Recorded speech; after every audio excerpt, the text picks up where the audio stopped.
माँ की अनमोल ममता की कहानी। रात के 2 बजे रहे थे। फोन की रिंग बजती है। 26 साल का आनंद नींद से जाग बड़ा खुश होकर फोन को रिसीव करता है। खुश इसलिए होता है क्योंकि उसकी नई नई गर्लफ्रेंड बिना टाइम देखे कभी भी उसको फोन कर देती है। फोन की दूसरी तरफ से आवाज आती है, जन्मदिन मुबारक हो बेटा।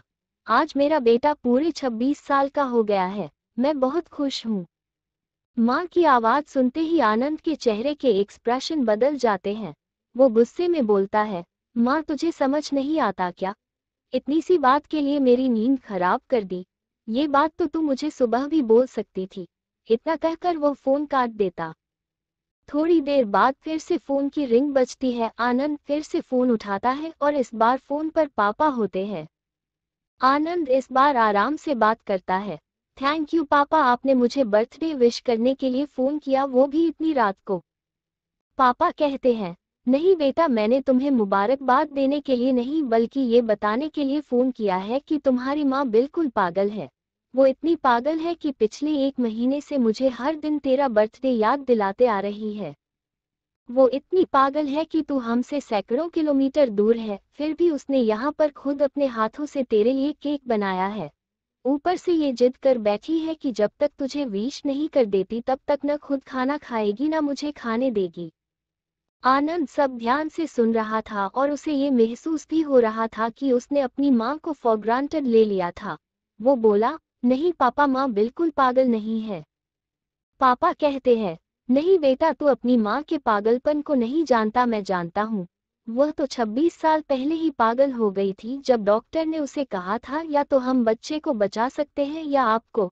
उसने बिना 1 सेकंड भी सोचे बच्चे को बचाने का फैसला ले लिया और मुझे भी कसम देकर उस फॉर्म पर साइन करने के लिए मना लिया था जिस पर लिखा था उसकी जिंदगी इस ऑपरेशन से खतरे में और अगर उसे कुछ होता है तो उसके जिम्मेदार डॉक्टर नहीं होंगे।